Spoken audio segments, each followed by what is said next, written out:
Grabe, so kilig. Pagsakay ni na Kim at Paulo sa jeep, trending.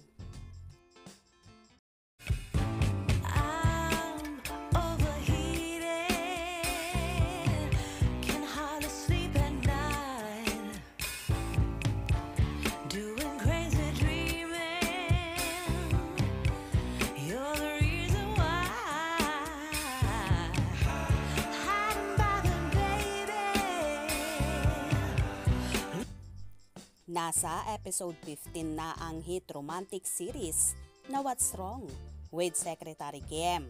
Kahit almost 1 month na itong pinapalabas, ay nangunguna pa rin ito sa streaming platform ng View Philippines.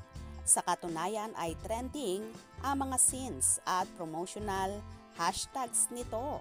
At ang latest ng viral scene ng series ay ang pagsakay ng mga karakter ni na Paulo Avellino at Kim Chiu na sina Vice Chairman Brandon Castillo Manansala o BMC at Secretary Kim sa jeep.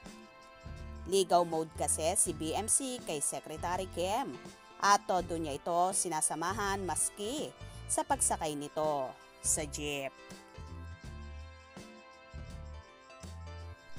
Nakakatuwa ang reaksyon ni BMC na first time sumakay ng jeep at maranasan ang makipagsiksikan sa mga kapwa pasahero. Kitang-kita naman ang kilig ni Secretary Kim na sinamahan siya ni BMC sa pagsakay sa jeep kahit na-worried siya sa boss niya na hindi sanay mag-commute.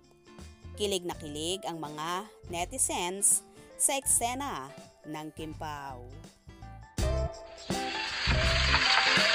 And why not just say it?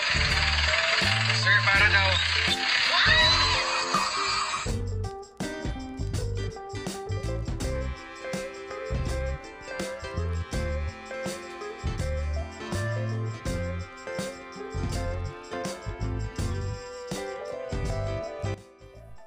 Yung nilibre niya lahat ng pasahero.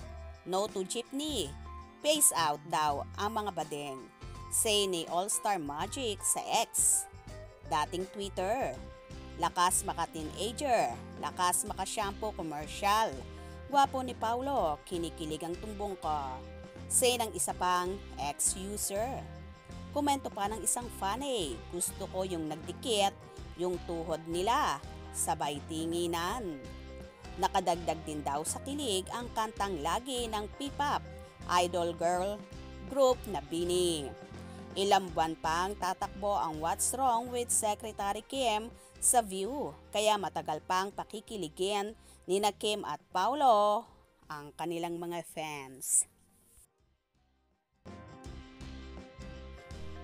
So kilig talaga ang Kim Pao sa episode na ito at nakakatuwa silang pagmasdan. Lalo na si BMC kung saan lahat ng pasahero inilibre niya at keep the change pa ang sabi niya sa driver. O diba mapapasa na all ka na lang talaga sa ginawa ni Vice Chairman. May ganito pa kaya ba sa mundo natin ngayon? Kaya naman tumutok at wag na wag pahuhuli sa mga maiinit na kaganapan. Anong inyong magiging reaction sa bidyong ito? Comment below.